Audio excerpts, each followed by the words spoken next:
주일 예배 오신 여러분들 주님의 이름으로 환영합니다. 오늘은 8월 마지막 째 주일이고요. 예배 중에 성찬 예식이 있습니다.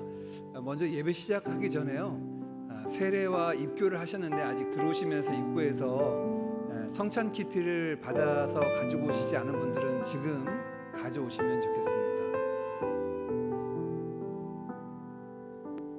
우리 옆에 분들 인사 좀 나눌까요? 잘 오셨습니다. 주님의 이름으로 축복합니다. 환영합니다.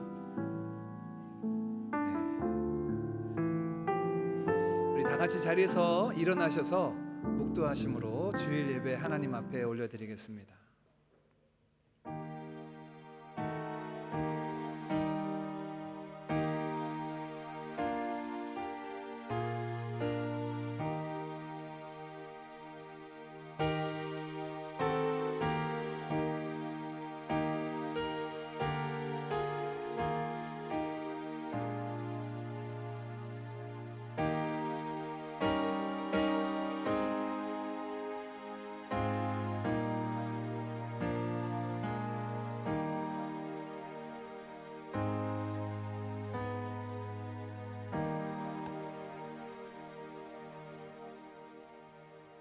다 여호와의 이름을 찬양할지어다. 그 이름이 홀로 높으시며 그 영광이 천지에 뛰어나심이로다. 홀로 하나이시며 지극히 높으신 하나님 아버지, 세상 만물을 그 지혜와 능력으로 지으신 크고 놀라우신 아버지의 이름을 높여 찬양합니다. 또한 저희를 죄 가운데서 건지사 주의 자녀 삼으신 지극히 크고 놀라운 그 사랑과 은혜를 인하여 감사드립니다. 이날에 아버지 앞에 모여선 모든 주의 자녀들, 기쁨과 감사로 나와 예배드릴 때 저희 찬양과 예배 가운데 거하사 홀로 높임받아 주옵소서. 예수님의 이름으로 기도하옵나이다. 아멘.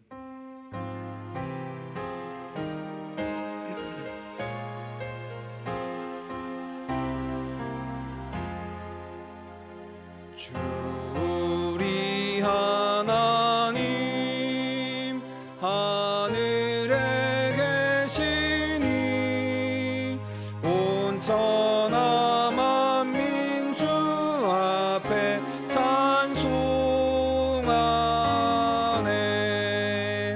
이 천지 만물도 주 앞에 엎드려 거룩하신 이름을 늘 높이네.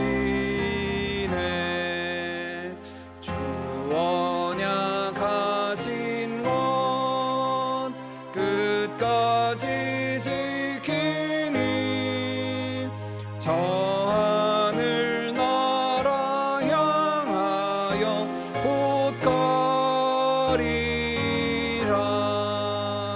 주 얼굴 배울 때 내 마음이 기쁘고 영원히 주의 영광을 찬양하리.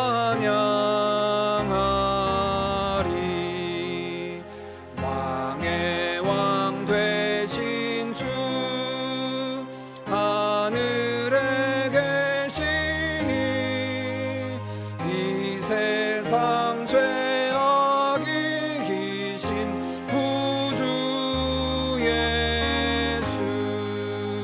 저 천군 천사들 주 오미하고서 무성도 함께 영원히 늘 섬기네.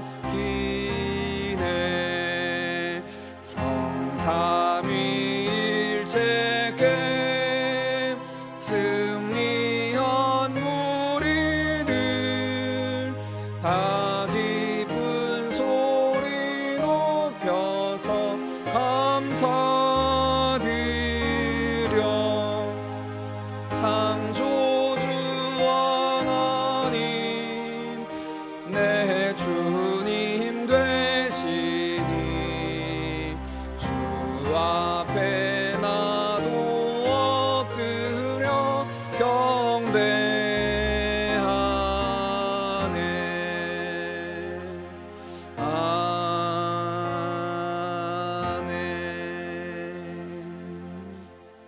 아멘. 시편 99편 말씀 함께 교독합니다. 여호와께서 다스리시니 만민이 떨 것이요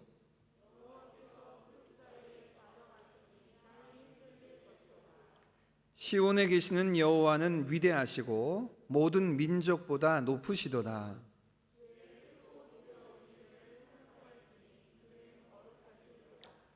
능력 있는 왕은 정의를 사랑하느니라. 주께서 공의를 견고하게 세우시고 너희는 여호와 우리 하나님을 높여 그의 발등상 앞에서 경배할지어다.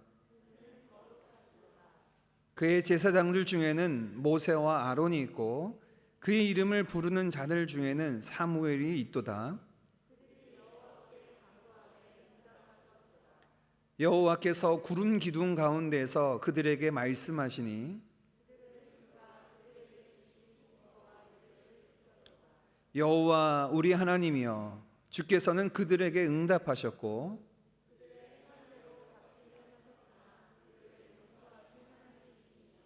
너희는 여호와 우리 하나님을 높이고 그 성산에서 예배할지어다. 거룩하심이로다. 아멘. 사도신경으로 신앙 고백 드립니다. 전능하사 천지를 만드신 하나님 아버지를 내가 믿사오며 그 외아들 우리 주 예수 그리스도를 믿사오니 이는 성령으로 잉태하사 동정녀 마리아에게 나시고 본디오 빌라도에게 고난을 받으사 십자가에 못 박혀 죽으시고 장사한 지 사흘 만에 죽은 자 가운데서 다시 살아나시며 하늘에 오르사 전능하신 하나님 우편에 앉아 계시다가 저리로서 산자와 죽은 자를 심판하러 오시리라. 성령을 믿사오며 거룩한 공회와 성도가 서로 교통하는 것과 죄를 사하여 주시는 것과 몸이 다시 사는 것과 영원히 사는 것을 믿사옵나이다. 아멘.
하나님 아버지, 유혹 많은 이 세상을 살아가고 있는 저희들이지만 헛된 영광 쫓는 일에 한눈 팔지 않고 예수 잘 믿으려는 선한 마음 주시니 감사합니다. 예수 더 잘 알기를, 예수 더 사랑하기를 소원하는 마음 주셔서 오늘의 예배가 말씀으로 하나님을 만나는 인생의 단 한 번뿐인 감격의 예배가 되게 하여 주시옵소서. 한 주간 삶 가운데 내가 섬기는 대상이 누구인지를 이웃에게 선명하게 보이지 못했고, 우리 교회가 믿고 있는 하나님이 어떤 분이신지 차가운 세상의 질문 앞에 명쾌한 답이 되어주지 못한 우리의 믿음 없었음을 불쌍히 여겨 주시옵소서. 이 세상을 향한 아버지의 안타까운 마음을 내 마음에 담아낼 수 있도록 우리의 믿음이 자라게 하시고, 이 시간 말씀에 도전받아 열심으로 선을 행할 마음 허락하여 주시옵소서. 행하다 넘어져도 다시 일어나 또다시 도전하여 우리 삶의 근육이 하나님의 영을 기억할 수 있게 하여 주시옵소서. 드림교회가 말씀이 일하는 교회, 예수 믿는 기쁨과 즐거움의 이야기가 가득한 교회 되게 하여 주시옵소서. 목사님, 전도사님, 모든 성도가 다음 세대에 부끄럽지 않은 좋은 어른으로, 세상을 섬기는 좋은 이웃으로, 예수 향기 지닌 좋은 그리스도인으로 허락하신 삶의 자리에서 하나님 영광 나타내는 한 사람으로 살게 하여 주시옵소서. 하나님의 생명의 말씀을 대언하실 목사님께 성령의 기름 부으심과 입술의 생기를 허락하여 주시옵소서. 그 말씀이 삶으로 파송되는 우리의 일상을 조명하여 하나님의 뜻대로 사는 삶이 쉬워지게 하여 주시옵소서. 주는 그리스도시요 살아계신 하나님의 아들이십니다. 주님 나라 부름받는 그날까지 저희 모두의 신앙 고백이 되게 하여 주시옵소서. 예수 그리스도의 이름으로 기도드립니다.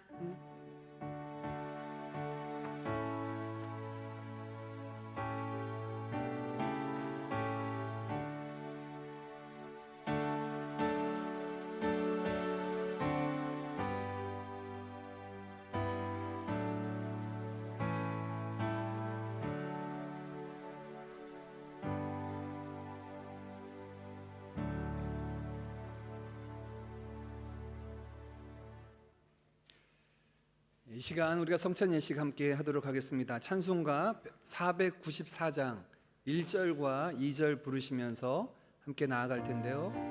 우리 세례를 받으셨지만 아직 성찬을 준비 안 하신 분들은 입구에서 준비해 주시기 바랍니다.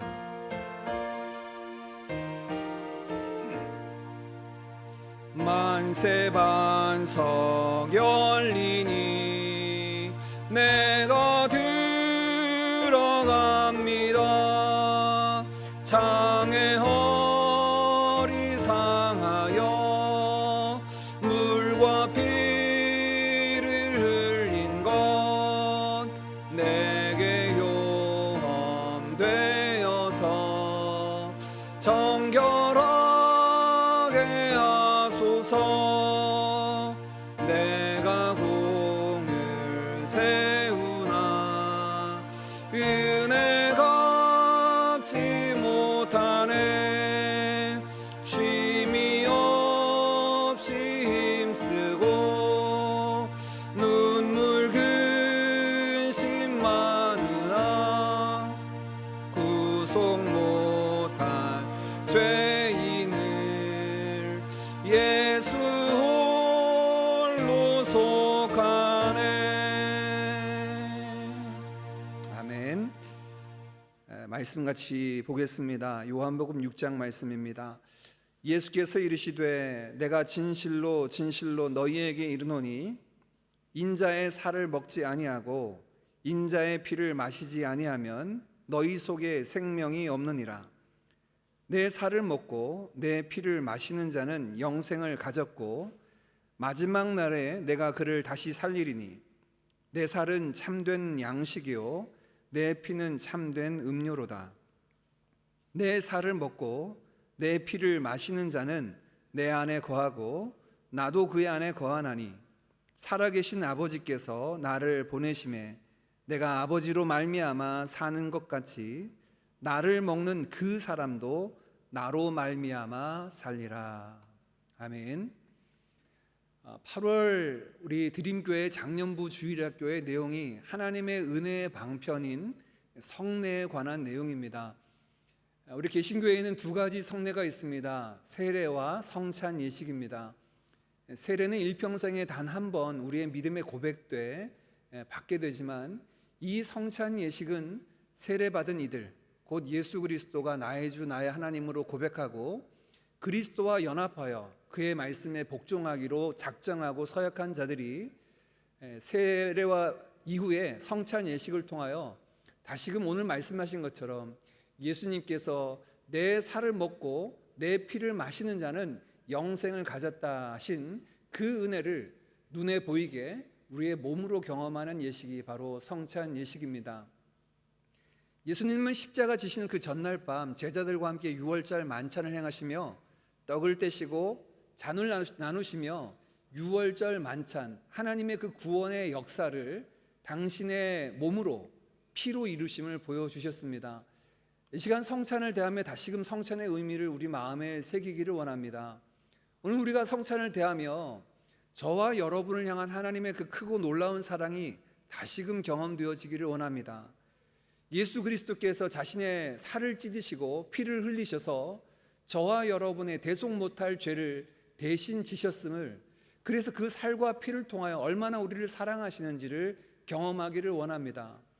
요한복음 3장 16절 말씀처럼 하나님이 세상을 이처럼 사랑하사 독생자를 주셨다 하신 그 아들 예수 그리스도를 주시기까지 사랑하신 그 완전하신 하나님의 사랑이 오늘 성찬을 대하는 저와 여러분에게 다시금 경험되어지기를 주님의 이름으로 축복합니다.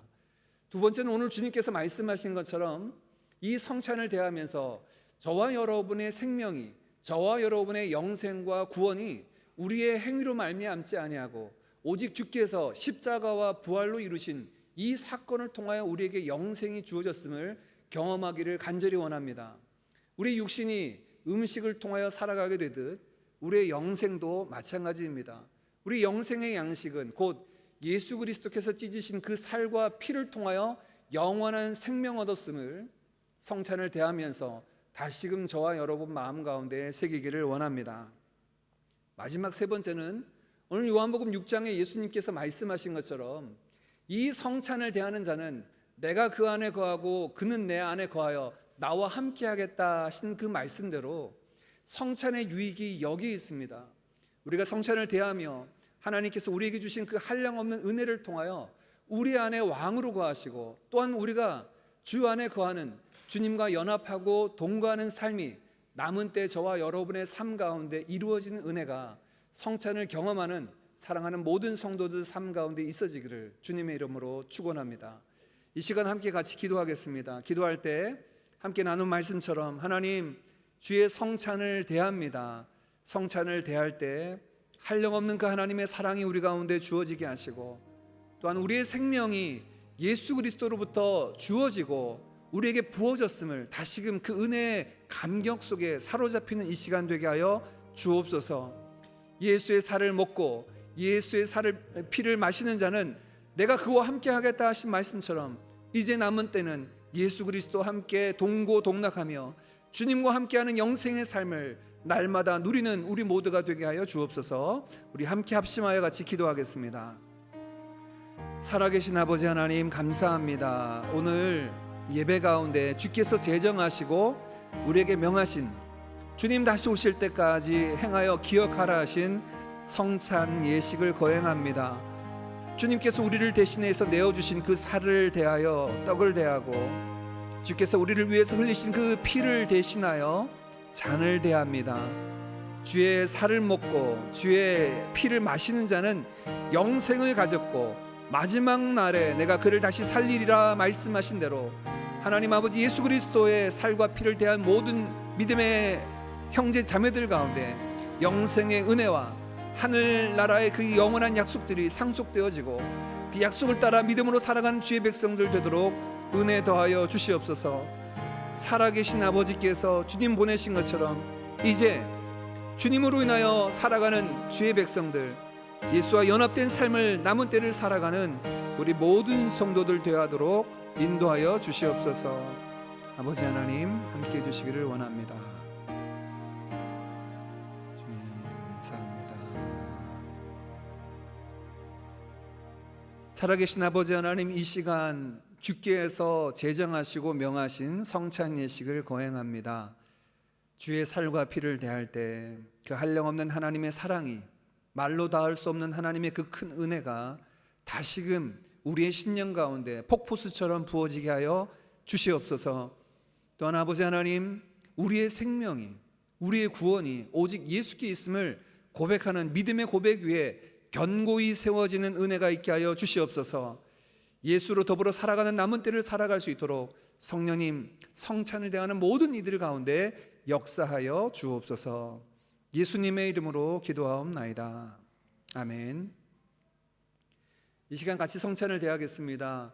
여러분이 받으신 성찬 키트는 두 가지로 되어 있는데요, 앞에 있는 투명 커플을 여시면 먼저 떡을 대하게 됩니다. 주님께서 잡히시기 전날 밤 떡을 떼시며 제자들에게 말씀하시기를, 이것은 나의 몸이라, 너희를 위하여 준 것이니 행하여 나를 기념하라 하셨습니다. 우리 주님의 몸된 떡을 대하도록 하겠습니다.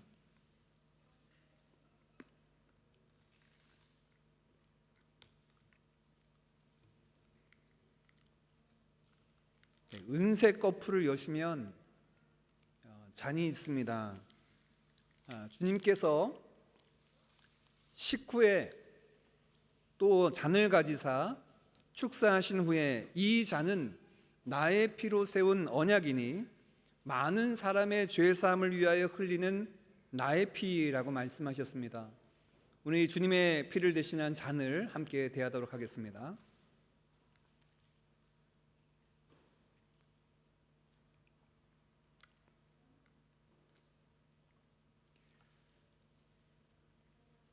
우리 찬송가 494장 3절과 4절 부르시며 나아가겠습니다.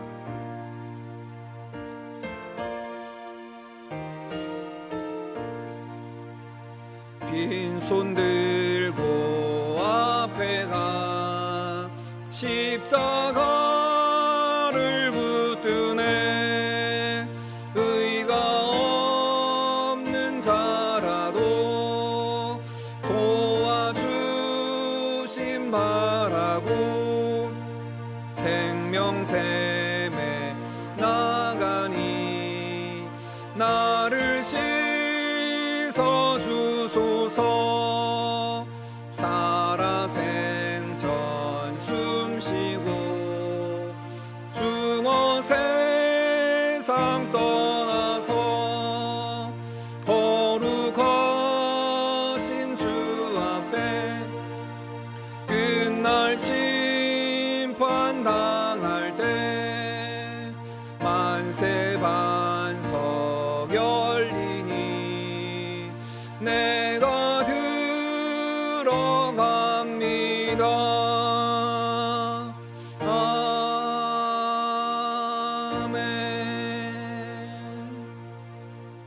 아멘.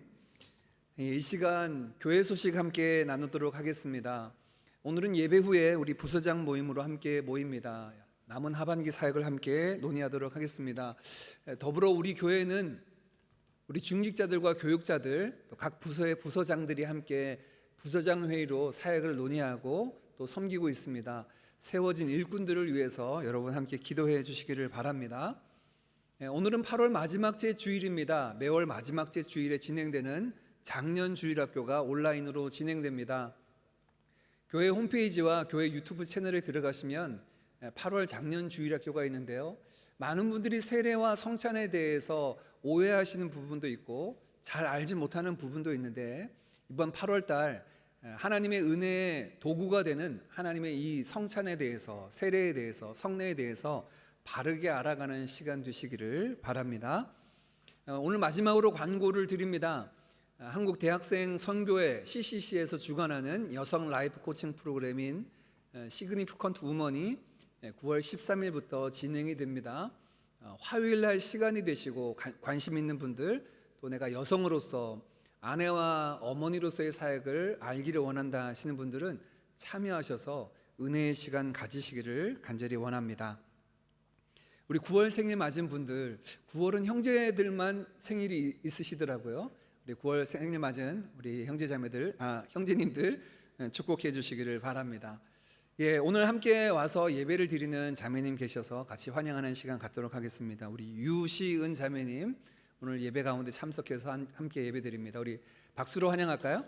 잘 왔습니다. 환영합니다. 감사합니다. 우리 주일학교 친구들은 주일학교 예배로 들어가고 우리 장년들은 8월 암송 말씀 마지막으로 암송하도록 하겠습니다. 우리 8월 암송 말씀 같이 암송합니다. 시작.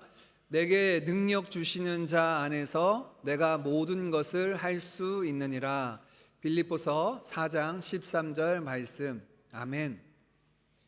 짧은 말씀이고 우리가 계속 살펴본 말씀입니다. 그리고 오늘 참 처음인 것 같습니다. 그달 암송 말씀이 그날 그 설교 본문이 되는 경우는 이번이 처음인 것 같은데, 오늘 빌립보서 진행하는 본문의 말씀이기 때문에 따로 설명하지 않습니다. 한 번 더 암송하고 마치겠습니다. 시작. 내게 능력 주시는 자 안에서 내가 모든 것을 할 수 있느니라. 빌립보서 4장 13절 말씀. 아멘. 오늘 함께 나눌 본문 말씀 읽도록 하겠습니다. 빌립보서 4장 10절에서 13절입니다. 짧은 말씀이기 때문에 우리 한 목소리로 같이 읽겠습니다. 시작. 내가 주 안에서 크게 기뻐함은 너희가 나를 생각하던 것이 이제 다시 싹이 나미니 너희가 또한 이를 위하여 생각은 하였으나 기회가 없었느니라. 내가 궁핍함으로 말하는 것이 아니니라. 어떠한 형편에든지 나는 자족하기를 배웠노니 나는 비천에 처할 줄도 알고 풍부에 처할 줄도 알아. 모든 일 곧 배부름과 배고픔과 풍부와 궁핍에도 처할 줄 아는 일체의 비결을 배웠노라. 내게 능력 주시는 자 안에서 내가 모든 것을 할 수 있느니라. 아멘. 우리 각자에게는 놀라운 능력이 하나 있습니다. 망각의 능력이라고 하는 건데요, 금세 잊어먹게 되죠. 보통 나이가 들면 더 그렇다 하기도 하지만 사실 나이와 상관없이 우리가 잊어버리는 그런 일들이 참 많은 것 같습니다. 여러분의 망각의 능력이 얼마나 대단한지 한번 제가 확인해 보겠습니다. 여러분, 지난주 주일 말씀 기억나십니까? 다 있으신 것 확인되었습니다. 여러분, 망각의 능력이 다 있으신데요, 지난주 주일 말씀 제목 아십니까? 하나님의 평강, 평강의 하나님. 지난주 주일 말씀 주된 내용이 뭐였죠? 그래서 한국교회 이런 얘기가 있습니다. 성도들의 망각의 능력은 목사님들의 설교의 원천이 된다, 이런 얘기가 있습니다. 그래서 어떤 설교를 하더라도 늘 새롭게 말씀이 경험되어지는 은혜가 우리의 망각의 능력 가운데 있는 것 같습니다. 우리가 지난 주일에 빌립보서 4장 1절 말씀에 주 안에 굳게 서라 라는 말씀, 주님 안에 굳게 서는 삶이 무엇인가, 이 말씀에 대해서 구체적으로 숨은 그림 찾기라고 제가 별명을 붙여서 5가지를 이제 성경 구절에서 한번 살펴보았죠. 주 안에서 기뻐하라, 주 안에서 관용하라, 주 안에서 기도하고, 주 안에서 평강 누리고, 주 안에서 주님의 성품을 닮아가고, 화평한 삶에 대한 내용들을 우리가 지난주 함께 살폈습니다. 이런 삶이 우리가 함께 말씀을 나눴는데, 여러분, 왜 지난주일 한 달 아니면 1년 전 말씀도 아니고 불과 일주일 전의 말씀인데도 가물가물하고 지금 제가 다시 이렇게 말씀드리면 생각난다, 들었던 것 같다, 이렇게 생각되는 이유가 뭘까요? 단순히 우리에게 망각의 능력이 있기 때문에? 그것만은 아닌 것 같습니다. 가만히 제가 생각해 보니까 왜 우리가 말씀을 주일 예배 때도 마찬가지고, 또 수요, 토요 새벽 예배, 매일 말씀 묵상하는 것 때도 우리가 말씀을 읽고 묵상하잖아요. 그런데 들었던 말씀, 묵상했던 말씀, 은혜 받았던 말씀 잘 기억이 안 나는 경우가 많아요. 제가 아직도 여러분의 표정이, 지난주 여러분의 표정이 기억이 납니다. 굉장히 진지하게 말씀을 보고 주보를 펼쳐서 성경 구절에서 같이 숨은 그림 찾게 하셨던 여러분들의 표정들이 아직도 생각나는데, 분명히 말씀을 들을 땐 그렇게 진지했고 열심히 찾았고, 말씀을 들을 때 마음이 뜨거워지기도 하고 마음에 새겨지기도 했는데 왜 이렇게 오래 가지 않을까? 그 이유는 말씀이 삶으로 이어지지 않기 때문입니다. 말씀을 들을 때는 좋은 말씀, 맞아, 진리의 말씀이야, 수긍이 되고 받아들여지긴 하지만 말씀이 그리 오래 우리 가운데 남아있지 않는 이유는 말씀이 삶으로 이어지지 않기 때문에 그렇죠. 실제로 얘기하면 여러분, 기독교의 신앙은 예배당 안에서만의 신앙이 아닙니다. 진짜 우리의 신앙은 어디에서 찾을 수 있냐면 여러분의 삶에서 찾으셔야 됩니다. 예배당 안에서 기쁨으로 하나님을 찬양하고 은혜로 말씀을 받고 내가 하나님 앞에 내 삶을 드리겠다고 기도로 서원함에도 불구하고 우리의 삶의 현실이 그 예배당에서 드렸던 고백과 찬양과 기도와 상관없이 살아간다면 그것은 바르고 건강한 삶일 수가 없습니다. 지난주에 이어서 일주일 만에 여러분 예배당에 와서 같이 예배를 드리는데 아마 여러분들 대부분 지난주 열심히 한 주를 살아오셨을 겁니다. 가정에서, 직장에서, 학교에서 열심히 한 주를 살아오셨을 텐데 우리의 삶이 열심히 산다고 해서 건강하고 바른 삶이라고 할 수가 없습니다. 특별히 예수님을 믿고 신앙을 갖는 우리는 우리의 삶이 열심이다라고 하는 것만을 가지고 신앙생활 잘한다라고 할 수가 없어요. 우리의 신앙생활이 건강하기 위해서는 우리의 일상이 말씀에 근거해야 됩니다. 그래서 우리에게 필요한 것이 일상성의 신앙입니다. 일상에서 저와 여러분의 신앙이 발견되어야 합니다. 오늘날 한국 기독교가 특별히 사회에서 많이 부정적인 말로 회자되는 이유 중에 하나가 우리 교회 가운데 그 일상성의 신앙들을 너무 많이 잃어버리지 않았나 생각이 됩니다. 제가 어렸을 때만 해도요, 국민학교 초등학교 때만 해도 예수 믿는 사람 하면 그 동네에서 법 없이도 살 사람들 하는 인식들이 있었습니다. 제가 초등학교 3학년 10살 되던 해에 원래 고향인 강원도 영월에서 저희 외가 동네인 경북 상주로 이사를 왔어요. 경북 상주에 왔는데 동네를 이렇게 다니다 보면 어른들이 저를 보고 이렇게 물어보실 것 아닙니까? 너 네 집 아냐? 이렇게 물어보세요. 그러면 제가 뭐라고 그때 어른들께 말씀드렸냐면 장 집사님 아들입니다. 이렇게 말씀을 드렸어요. 그러면 어른들의 반응이 뭐 교회 다닌다, 집사다, 성도다라고 하면 그 집 하고 이렇게 반응하시는 모습이 그렇게 부정적이지 않았습니다. 근데 점점 시간들이 바뀌어서 지금은 좀 많이 부정적인 인식들이 많죠. 그 이유가 뭘까?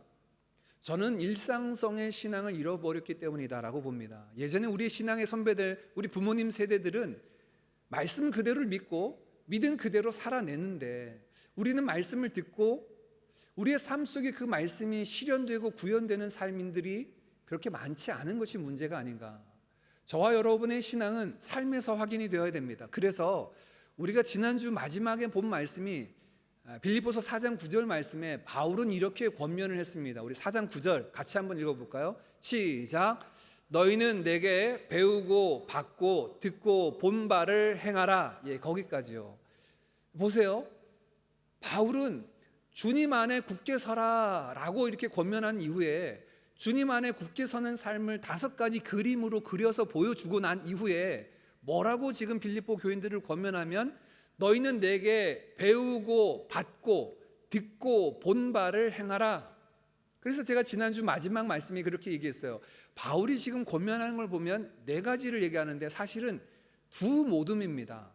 바울에게 배우고 받은 거예요. 바울의 가르침을, 바울의 복음 전함을 들었던 사람들입니다. 배우고 받는 겁니다. 바울은 말로만 복음을 전하지 않았습니다. 듣고 본 바입니다. 바울의 삶을 통하여서 어떻게 신앙이 나타나는지 그들의 눈으로 보고 그들의 귀로 들었던 것을 행하라고 권면합니다. 바울은 일상성의 신앙을 전해주고 있어요. 예수 믿어라 라고 말로만 한 것이 아니라 예수 믿는 삶이 무엇인지, 주님 안에 거하는 삶이 무엇인지를 보여주었고, 그래서 이렇게 담대하게 말할 수 있었습니다. 너희는 내게 배우고 받고 듣고 본 바를 행하라. 여러분, 행해야 됩니다. 우리의 믿음은 예배당이 아니라 여러분의 삶의 현장에서 드러나야 합니다. 야고보서의 말씀처럼 행함이 없는 믿음은 죽은 믿음. 아니, 정확하게 얘기하면 믿음은 반드시 삶으로, 행함으로 나타나야 된다라는 거죠. 그러면 우리에게 한 가지 의문이 생깁니다. 내가 진짜 믿음이 있나? 내가 진짜 신앙생활 잘하고 있나를 좀 점검해보고 싶은 마음이 들죠. 좀 측정해보고 싶어요. 우리가 건강검진을 위해서 병원에 가서 뭐 피검사도 받고 여러 가지 검사를 통해서 내 건강이 이 정도 수준이구나 라고 확인하는 것처럼요. 우리의 신앙이 삶으로 드러나야 된다는데 지금 나의 신앙의 현주소는 어떤가 확인하고 싶은 마음이 들죠. 그래서 성경은 여러 가지 척도를 우리에게 주는데 빌립보서 마지막 말씀은 바로 그런 신앙의 삶에, 우리의 일상성의 신앙의 척도 하나를 제시해 줍니다. 이게 신앙생활의 척도의 전부는 아닙니다. 그러나 삶에서 확인할 수 있는 중요한 척도 중에 하나가 됩니다. 그것은 바로 돈과의 관계입니다. 재물을 어떻게 여기는가, 신자가 재물에 대하여 갖는 여러 가지 태도와 마음, 그것을 어떻게 사용하는가가 일상성에서 나타나는 신앙의 아주 중요한 도구로 나타난다라고 말하고 있습니다. 예수님께서도 산상수훈 마태복음 6장에 말씀하시기를 사람이 두 주인을 섬길 수 없는데 하나님이냐 돈이냐 택하라라고 말씀하실 정도예요.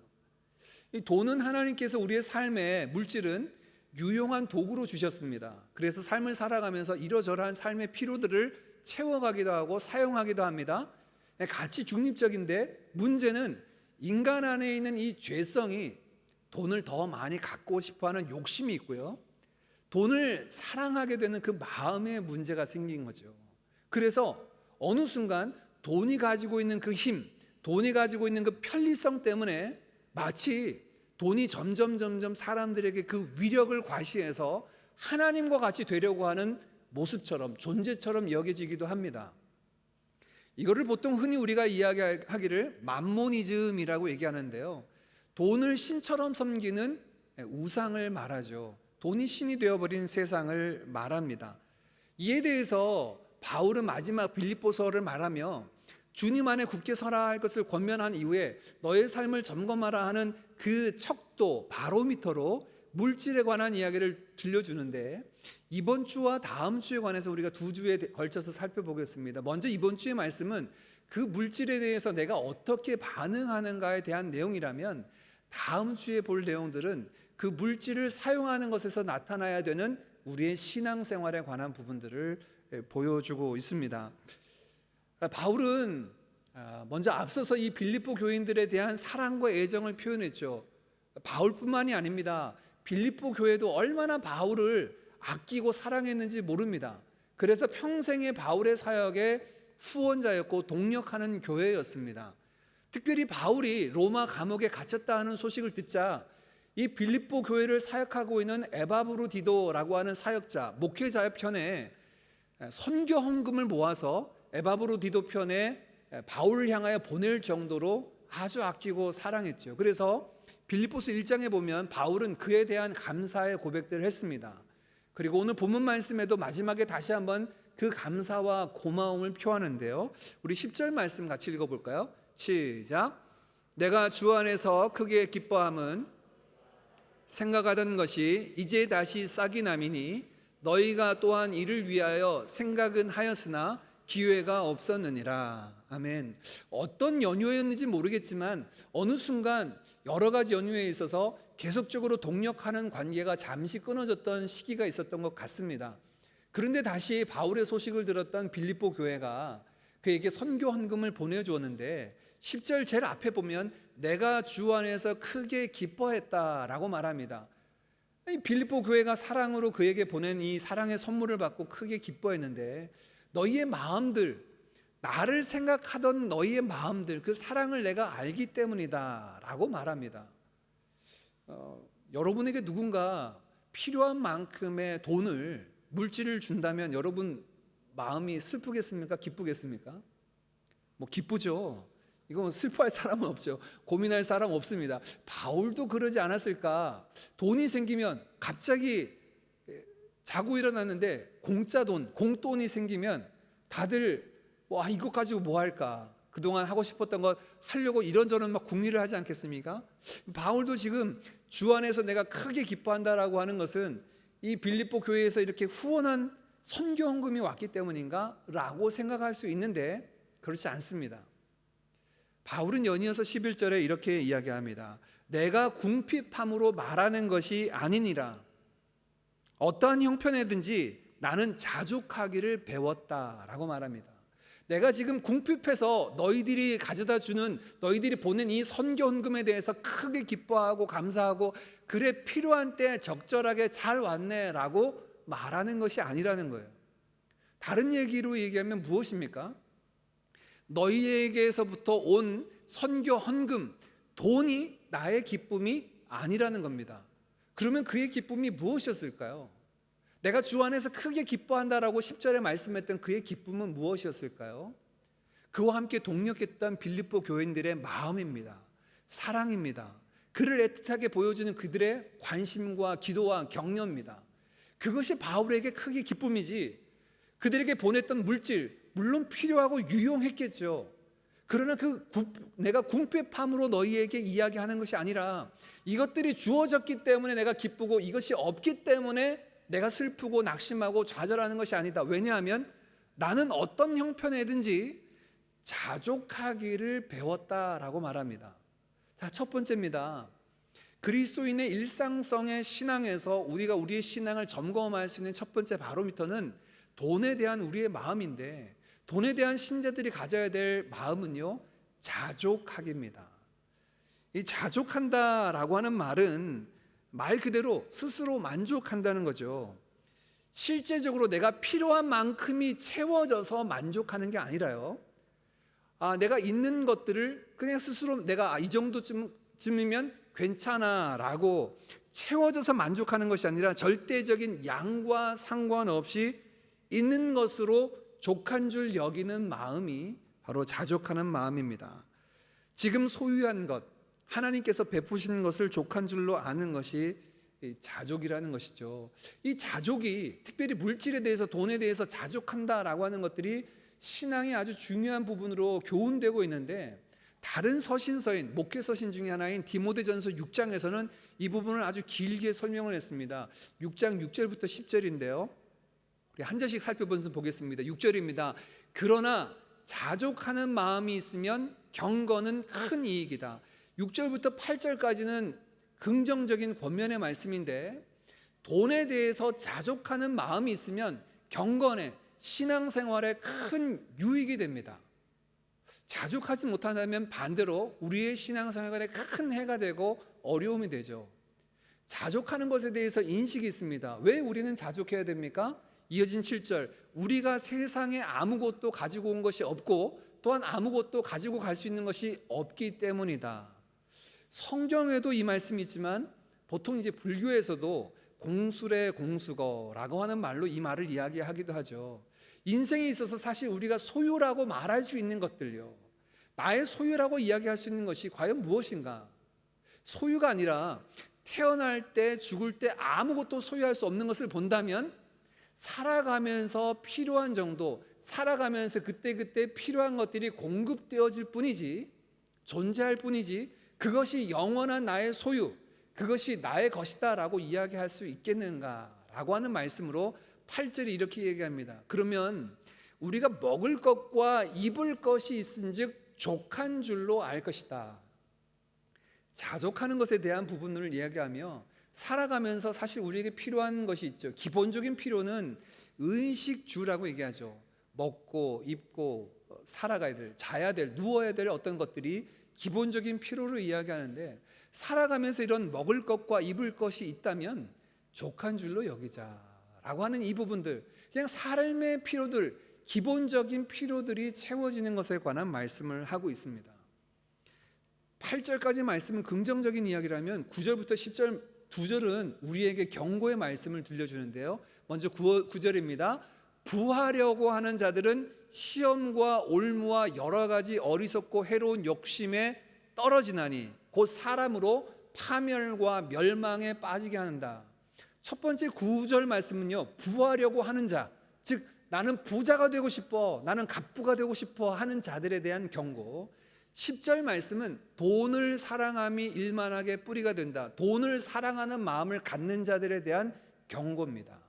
즉 이 디모데전서 6장 6절부터 10절 말씀은 자족하는 삶에 대한 권면뿐만 아니라 돈에 대해서 부하려고 하는 삶, 돈을 사랑하고자 하는 삶에 대해서 경고하는 메시지가 같이 있죠. 제가 만난 분들 중에 나는 부자가 되고 싶어요 라고 이렇게 말하는 분들 본 적이 별로 없습니다. 다들 이렇게 얘기합니다. 살아가면서 필요한 정도만 있으면 됩니다. 제가 많은 거 바라지는 않습니다. 노후에 우리 두 사람, 우리 부부 그냥 뭐 노후 생활 불편함 없이, 뭐 건강에 어려움 없이 자녀들 의지하지 않고 살 정도만 있으면 됩니다. 뭐 다들 우리는 그냥 소시민적으로 그렇게 얘기하지, 우리가 뭐 조 단위로 뭐 몇억, 몇천억 이렇게 이런 단위로 내가 있기를 원하는 사람은 별로 없다라고 이렇게 말하죠. 그런데 가만히 보십시오. 왜 우리가 사실 경제 활동을 하면서 돈을 벌고 돈을 모으고 돈을 사용합니까? 지금 아까 살펴본 것처럼 8절 말씀에 우리가 먹는 것 입는 것이 있은즉 족한 줄로 여기라. 살아가면서 기본적인 먹을 필요, 입을 필요들이 있으니까 그런 물질의 필요 때문에 일을 하기도 하고 수술을 하기도 하고 하지 않습니까? 그런데 여러분 보십시오. 돈이 있어서 우리의 삶의 필요를 채워주는 그 행복보다, 여러분의 과거의 삶입니다, 돈 때문에 불행하고 힘들고 고민되고 갈등되고 어려웠던 순간이 더 많습니까? 아니면 돈이 있어서, 돈이 주어져서 이런저런 필요가 채워지니 참 감사하다, 참 행복하다 하는 순간이 더 많으셨습니까? 이 두 가지 중에 어느 게 더 많으셨나요? 많은 사람들이 대부분이 돈이, 행복을 위해서 좀 물질이 있었으면 좋겠다, 그냥 평범하게 살고자 하는 그 정도의 소시민적인 행복을 위해서 돈이 있었으면 좋겠다고 하지만, 돈이 가져다주는 행복보다 돈이 가져다주는 염려와 불행과 근심이 우리에게 더 많이 있는 것을 보아요. 이 모습들이 사실 우리가 물질에 대해서 갖는 자족하지 못하는 부분이 아닌가 생각됩니다. 자족한다는 마음은 곧 우리의 삶의 모든 필요를 하나님께서 공급하신다. 마태복음 6장에 주님께서 말씀하시기를 무엇을 먹을까, 무엇을 마실까, 입을까 염려하지 말라. 공중 나는 새도 아버지 하나님께서 먹이시고 들의 백합화도 하나님께서 입히시거든 하물며 너희일까 보냐라고 말씀하셨지 않습니까? 주님께서 우리에게 필요를 따라서 일용할 양식을 공급하시고 필요를 따라서 공급하신다라고 하는 것을 통해 주어진 그 은혜에 따라서 감사하고 기뻐하고 베푸신 은혜를 나눌 수 있는 넉넉함이 있다면, 물질을 통하여 그 자족하는 삶을 통하여 하나님께서 주신 은혜와 기쁨을 아마 우리는 풍성히 누리게 될 것입니다. 그러나 있는 것을 족한 줄로 여기지 못하는, 아직도 부족해, 아직도 모자라 라는 마음들은 우리로 하여금 이 물질을 통하여 늘 걱정과 근심과 불안과 갈등밖에 야기할 수 없습니다. 대부분 뉴스에 나오는 가족 간의 갈등, 뭐 형제 자매와의 갈등, 이런 부분들 보면 그 근원에 보면 이 물질적인 갈등들이 많이 있는 것을 보게 돼요. 가족을 사랑하기 위해서, 가족과 함께 행복하기 위해서 돈이 필요하다고 생각하는데 돈이 생기니까 가족들과 갈등을 합니다. 가족들과 싸워요.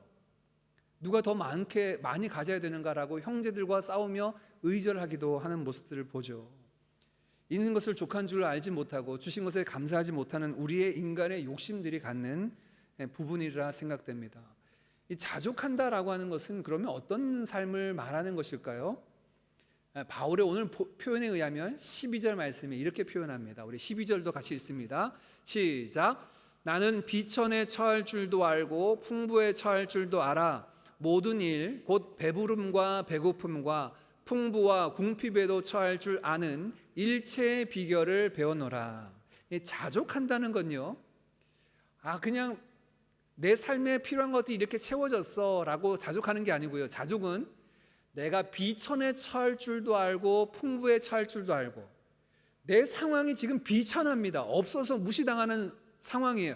그럼에도 불구하고 자족할 수 있고요, 풍성해서 정말 나 혼자 먹고 쓰기에 남을 만큼 100명을 초대해서 나눌 수 있을 만큼 풍성함이 있을 때에도 내가 자족할 수 있고, 어떤 상황 속에서도 자족할 수 있다는 거예요. 여러분, 우리가 자족에 대해서 오해하는 첫 번째 오해는 뭐냐면 어느 정도 적당량이 있어야지 자족할 수 있다고 생각하는데, 바울의 자족의 비결은 내가 비천에 처하든지 풍부에 처하든지 배가 고프든지 배가 부르든지 상관없이, 부자나 가난할 때나 상관없이 자족하기를 배웠다라고 이야기합니다. 여기서 제가 이 말씀을 준비하면서 되게 독특한 표현 하나가 있는데, 이 비천에 처할 줄, 가장 먼저 나오는 이 비천이라는 말이에요. 비천이라는 말은 가난해서 배고프다라는 상황이 아닙니다. 가난해서 무시당하는 상황이죠. 세상 사람들이요, 점점 물질을 힘으로 여기고 물질을 신처럼 섬기는 상황이 되다 보니까 이 물질이 있는 사람들을 굉장히 높이 보고 추앙하고, 물질이 없는 사람들을 경시하고 무시하는 경향들이 있어요. 뭐 우리가 이제 사회주의, 민주주의, 또 공산주의, 자본주의 이렇게 나누는데, 그냥 섞어서요, 공산주의라고 하는 형태가 보통 이제 정치적인 형태로만 남아 있긴 하지만, 오늘날 뭐 공산주의, 사회주의 원천이라고 하는 러시아나 중국이나 이런 데를 봐도 그 나라의 경제 형태를 보면 자본주의화되어 있죠. 뭐 수정 경제를 한다라고 이렇게 뭐 중국은 이야기하기도 했는데, 가만히 보면 지금요, 전 세계적으로 모두가 대부분 자본주의화되어 있어요. 그래서 어느 나라를 가든 돈이 많은 사람, 부자들은 굉장히 높은 자리, 좋은 자리, 중요한 자리에 추앙받고 칭찬듣고, 돈 없고 가난한 사람은 법으로도 무시당하는 것 같은 이런 세상을 우리가 살아가게 되죠. 이 비천이라는 말이 바로 그런 것입니다. 한국말 속에도 이런 말이 있습니다. 여러분 들어보셨는가요? 집 없는 서러움 들어보셨습니까? 집 없는 서러움. 제가 설교를 준비하면서 이 비천이라는 단어를 쭉 살피면서, 집이 없는데 왜 서러울까? 집이 없으면 불편하고 집이 없으면 추워야 되는데 집이 없는 서러움이라고 얘기해요. 왜냐하면 집이 없으니까 무시를 당하거든요. 이게 지금 비천이라고 하는 단어에 포함되어 있는 거예요. 이게 세상 사회의 내용입니다. 그런데 바울은 그런 비천에 처했을 때도 나는 자족하기를 배웠다라고 얘기해요. 나는 풍부할 때에도 자족하기를 배웠다라고 얘기해요. 자족은 내 삶에 있어서 어느 정도의 양이 주어졌을 때 자족하는 것이 아닙니다. 이 말을 통하여 자족은 우리가 처해 있는 상황과 상관없이 우리가 누릴 수 있는 형태가, 상황이 바로 자족이라는 상황을 알 수가 있죠. 두 번째, 우리가 오늘 바울의 이야기를 통해서 알 수 있는 것 한 가지가 있는데, 바울은 12절 말미에도요, 내가 어떠한 형편에도 처할 줄 아는 일체의 비결을 뭐 했다고요?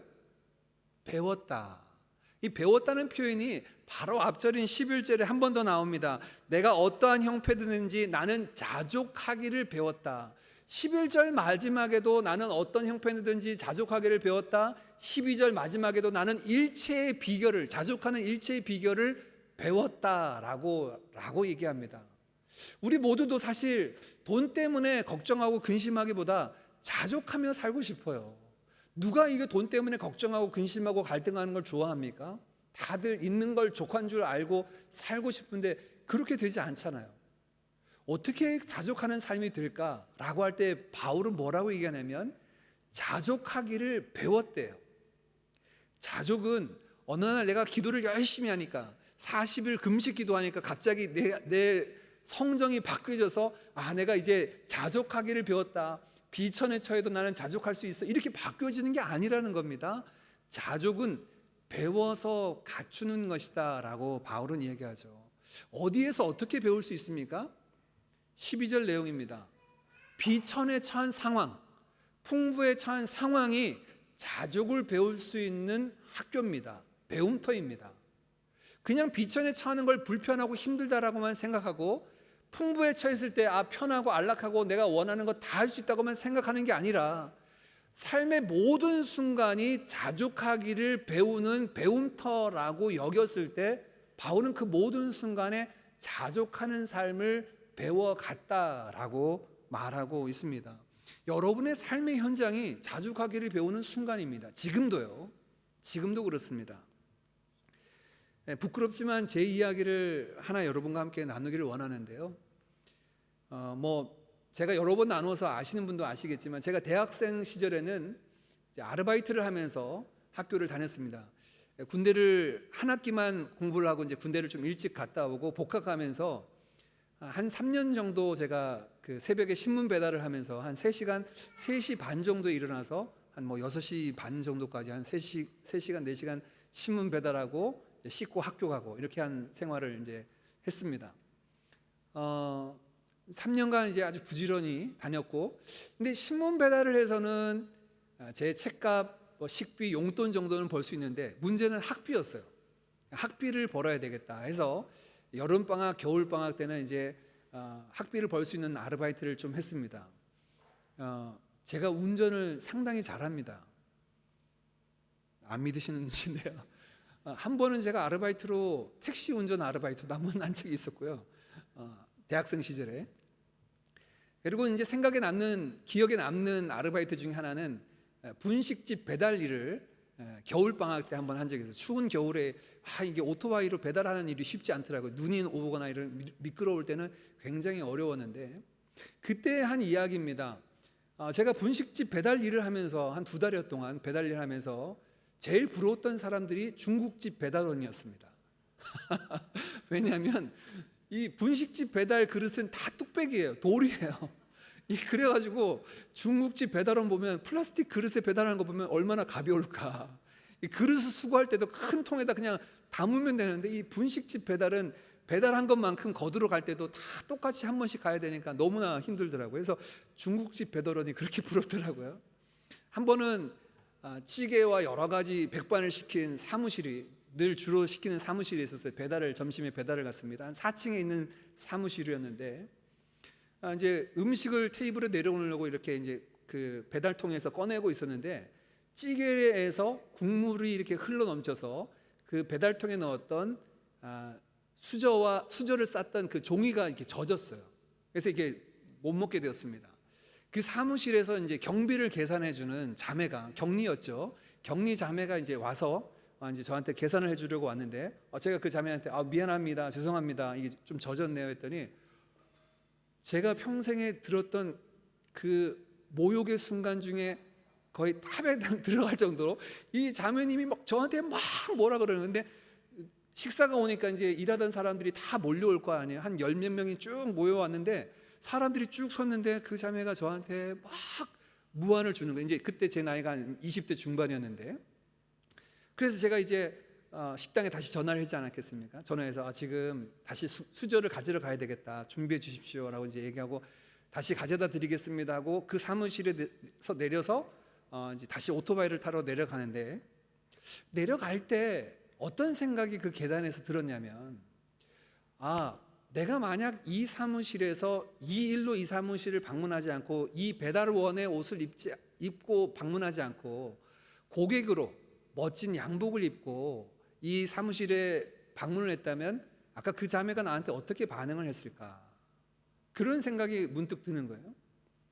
근데 여기서 참 제가 감사했던 것 하나는 뭐냐면, 이런 생각이 듭니다. 이래서 사람은 돈이 있어야 돼, 이런 생각이 안 들고요.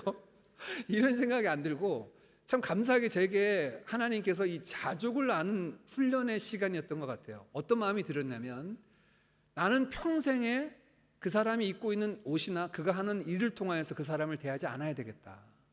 어떤 사람이든, 피부 색깔이든 나이든 하는 일이든 옷이든 행색이든 무엇을 통해서도 그 사람을 하대하거나 함부로 하지 말아야 되겠다 하는 마음이 들더라고요. 그리고 지금까지 그렇게 살아왔습니다.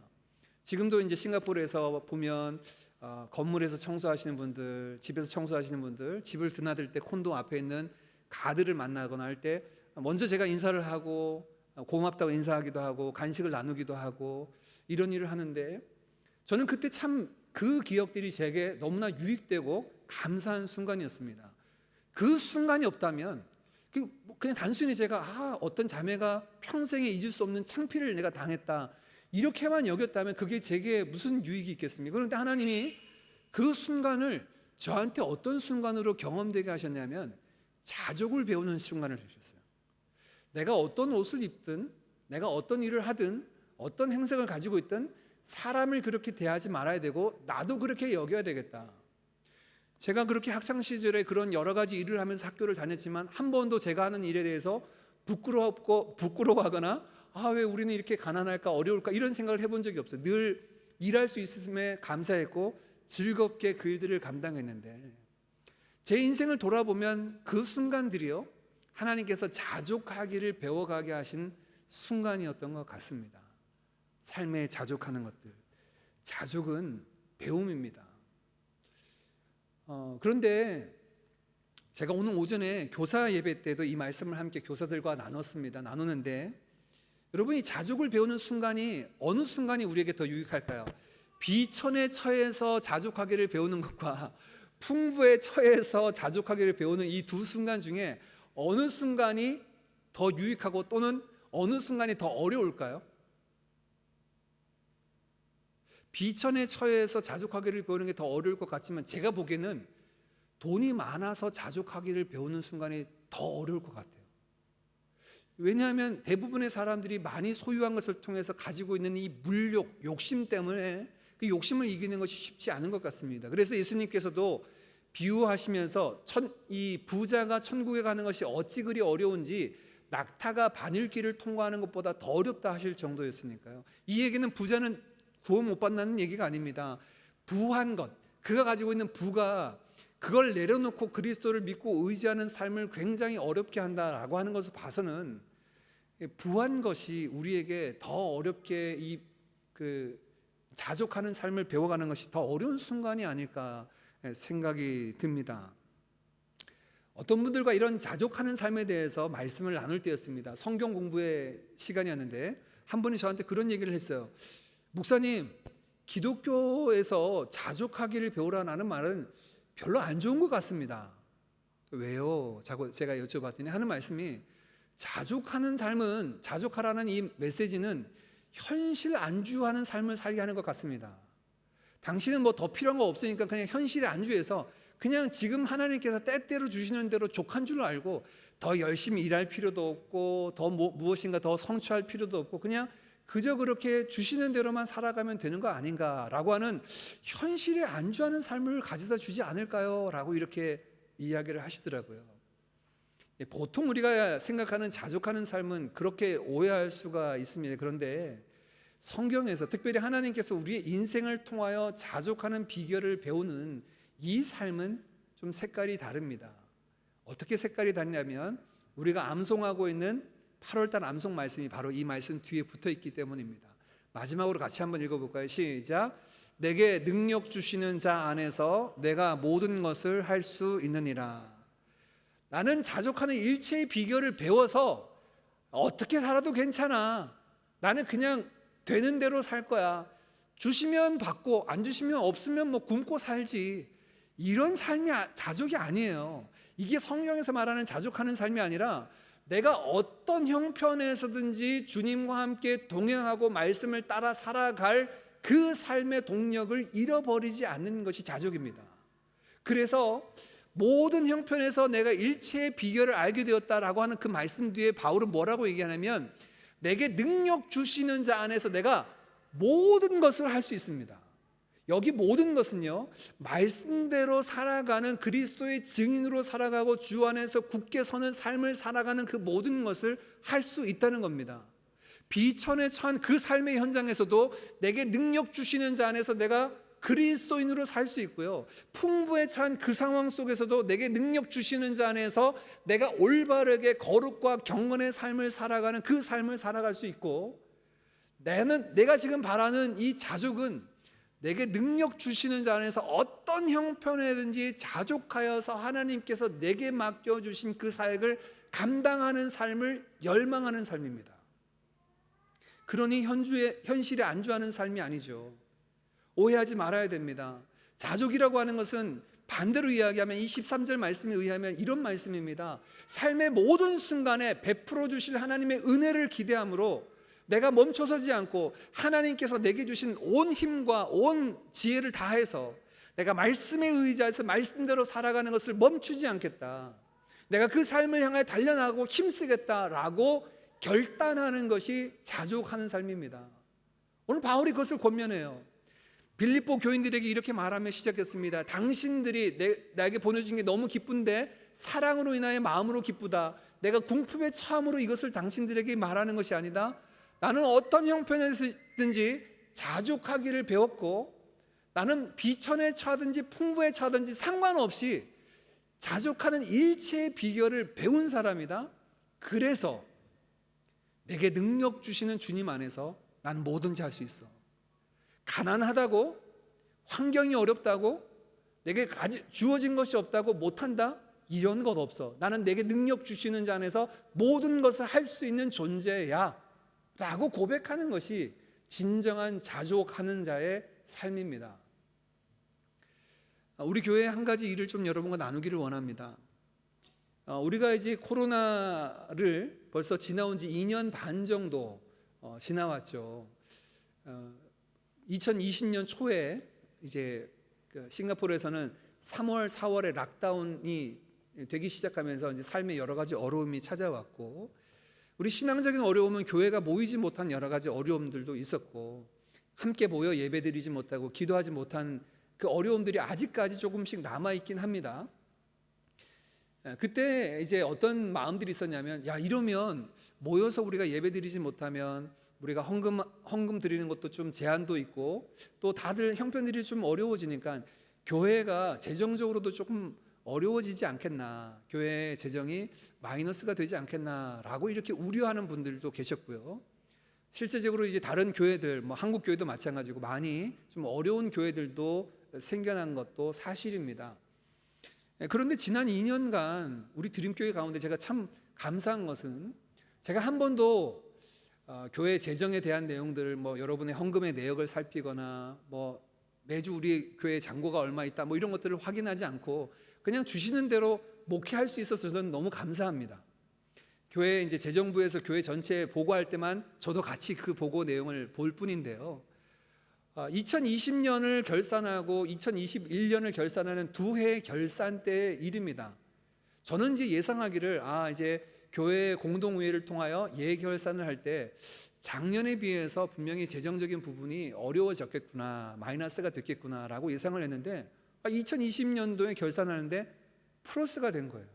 작지만 교회에 플러스가 됐어요. 작년에도 저희가 결산을 하는데 또 한 10,000불 정도가, 10,000불이 아닌가요?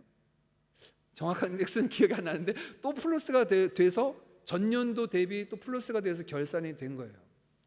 이랬을 때 제가 무슨 생각이 들었냐면 우리는 괜찮네 생각이 아니라 첫 번째 든 생각이, 우리가 일을 안 해서 재정이 남은 건가? 이런 생각이 든 겁니다. 우리가 코로나를 핑계해서 마땅히 해야 할 일을 하지 않아서 재정이 남은 건가 하고 2020년도 사역을 돌아보고 2021년도 사역을 다시 한번 그 재정 내용을 보고 제가 돌아보니까 그러지 않았습니다. 그 전 어느 해보다 2020년도, 2021년도 소그룹별로 한 선교사님을 정해서 재정적으로 후원하고 동전을 모아서 저희가 선교지에 보내기도 하고 이러저러한 활동을 오히려 코로나 터지기 훨씬 그 이전보다 더 많이 선교사님들 돕고 위로하고 3,000불, 5,000불, 6,000불 주위에 어려운 이웃들이 있다라는 소식 들으면 교회 리더십과 의논해서 같이 돕기도 했고 여러 가지 모습을 보았고, 2020년부터는 저희가 함께 협력하는 조우바로에 있는 파울로스 김 선교사님을 매월마다 저희가 정기적으로 선교비를 보내고 돕고 있습니다. 다른 얘기로 얘기하면 쓰지 않아서 우리가 어떤 마땅히 해야 할 일을 하지 않아서 남았는가? 그런 거 아니더라고요. 그래서 제가 2020년, 2021년 결산하면서 얼마나 감사했는지 몰라요. 하나님, 그렇습니다. 만일 우리가 재정적인 것을 염려해서 야, 이러다가 어려워지는 것 아니야? 힘든 것 아니야? 이렇게만 생각해서 멈칫 위축되어서 사역을 하지 않았다면 2020년, 2021년 우리 교회를 통하여 위로하고 격려하고 이루어야 될 그 사역들이 과연 이루어졌겠는가? 우리가 재정적인 것 생각하지 않고 필요한 위로가 필요한 분들, 격려가 필요한 부분들, 또 후원이 필요한 선교지를 생각했기 때문에 그 사역들 다 원하는 사역들 다 하면서도 여기까지 온 것 아닌가 생각됩니다. 마치 사르밧 과부의 떡그릇과 기름그릇처럼 마르지 않고 줄지 않도록 하나님께서 부어주신 은혜가 아닌가 생각됩니다. 그래서 제가 또 한 번 배웠습니다. 그렇습니다. 하나님, 자족하는 것, 그렇다고 여러분 교회 재정을 우리가 뭐 생각 없이 뭐 함부로 그렇게 하는 건 아닙니다. 교회가 우리가 같이 기도하고 정한 대로 진행이 되지만 그것 이상으로 부어주신 하나님의 은혜가 있음을 우리가 경험하고 보게 됩니다. 성도의 삶, 교회의 사역도 마찬가지입니다. 자족함으로 우리에게 능력 주시는 자 안에서 모든 것을 할 수 있습니다. 멈춰 서지 않고 우리로 하여금 보게 하는 그 선교지, 우리로 하여금 품게 하는 그 영혼들을 향하여 달려가고 섬기고 나누는 일에 멈춰 서지 않고, 주님 그렇습니다. 우리는 자족합니다. 내일에 대한 염려보다 우리의 안에 주시는, 내게 능력 주시는 자 안에서 우리가 모든 것을 할 수 있습니다 하는 그 고백 속에서 오늘 우리가 해야 될 그 사역을 해 나아가겠습니다라는 고백 위에 서 있는 우리 모든 드림 가족들과 우리 교회 되어지기를 주님의 이름으로 축복합니다. 함께 찬양 드리겠습니다.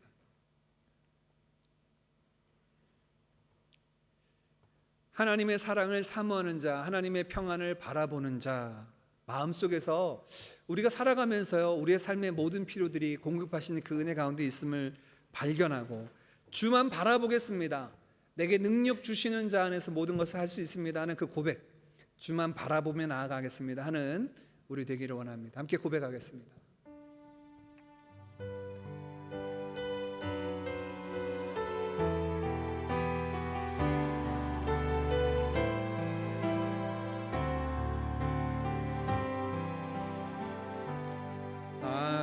하나님의 사랑을 사모하는 자, 하나님의 평안을 바라보는 자, 너의 모든 것 창조하신 우리 주님, 너를 얼마나 사랑하시는지. 하나님께 찬양과 경배하는 자,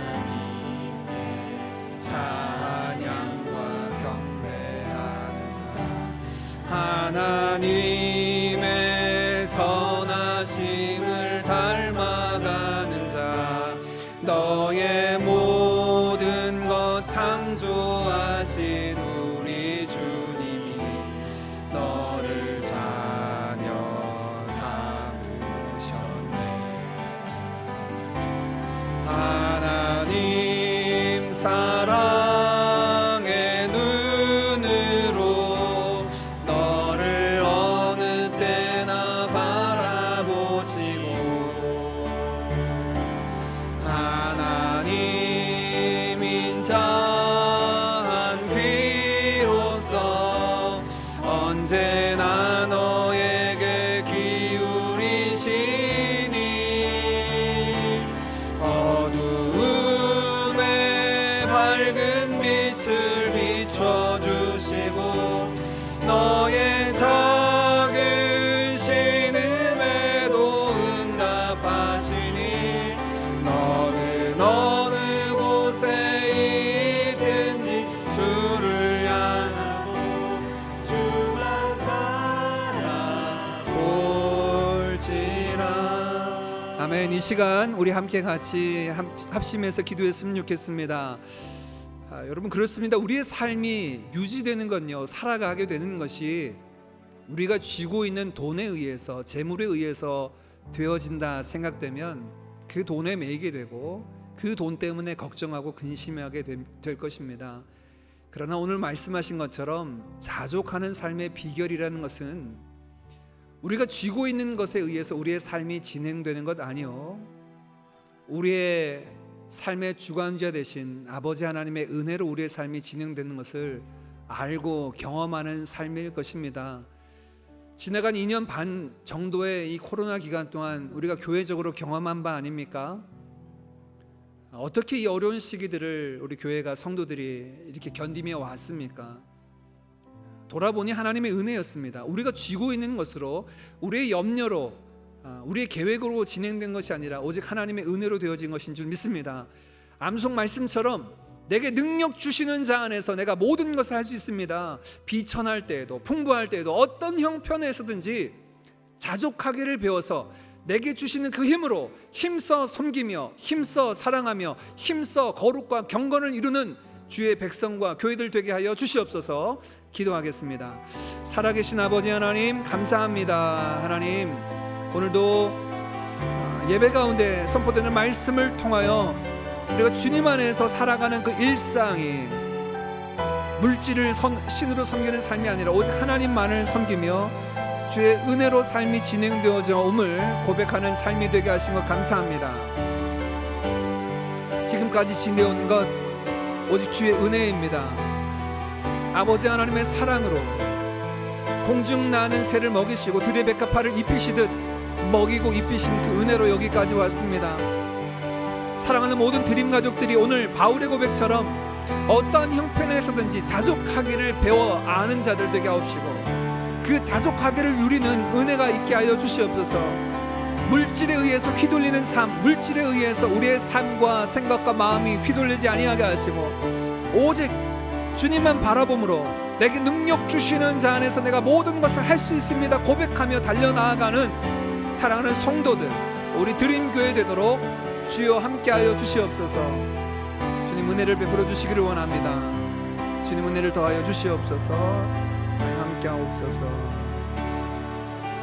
네, 감사합니다.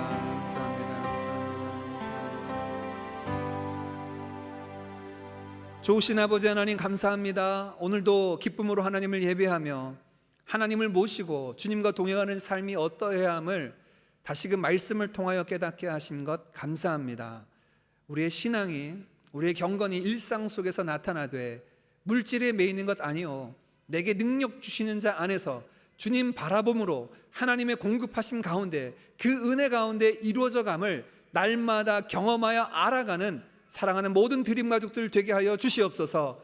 바울이 고백했던 어떤 형편에든지 자족하기를 배워 아는 자들, 그래서 우리가 어떤 형편에 처해든지 그 가운데 하나님의 뜻을 이루어드리며 빛의 자녀로 살아가는 은혜가 우리 모두에게 있게 하여 주시옵소서.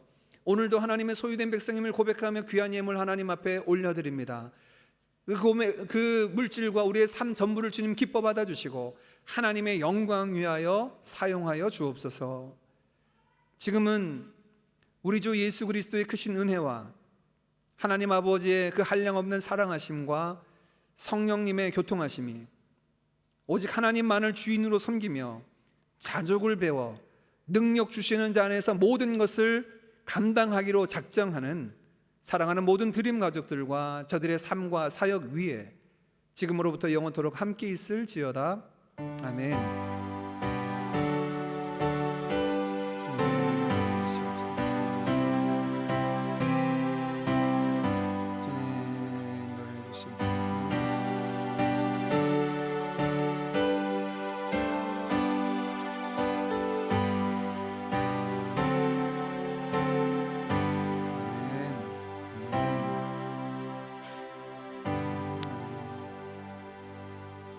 아멘.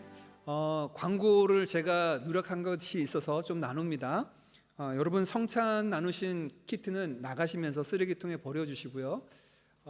정부의 발표에 의해서 종교청에서도 그저께 금요일 날 공문이 하나 왔습니다. 그래서 내일부터 종교 모임을 진행하는 모든 모임에서는 마스크를 쓰지 않아도 된다라고 되어 있습니다. 예배와 교회 모임으로 모였을 때 마스크 없이 예배를 드릴 수가 있습니다.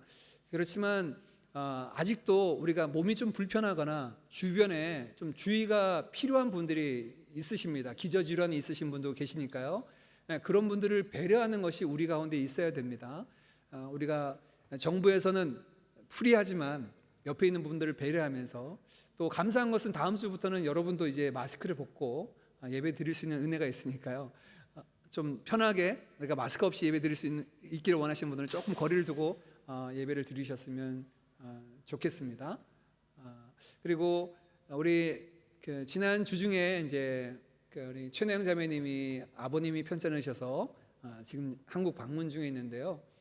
우리가 제가 싱가포르에 나오면서 가졌던 기도 제목, 그리고 여러분들을 위해서 기도하는 기도 제목 중에 하나도 급하고 어려운 일 때문에 급하게 한국 가는 일이 없었으면 좋겠다 하는 그런 기도 제목을 나눕니다. 우리 부모님들, 특별히 편찮으신 부모님들 계십니다. 우리 심재민 집사님 아버님, 어머님 두 분, 우리 유혜련 집사님 어머님도 이제 많이 좀 회복하셨지만 좀 연약하신 가운데 있고요. 또 우리 최나영 자매님 아버님 위해서도 여러분 기도해 주시고 우리 형제 자매들을 위해서도 여러분 함께 힘써 기도해 주시는 한 주간 되기를 바랍니다. 예, 수고하셨습니다. 한 주간 주님과 동행하는 은혜가 있기를 바랍니다.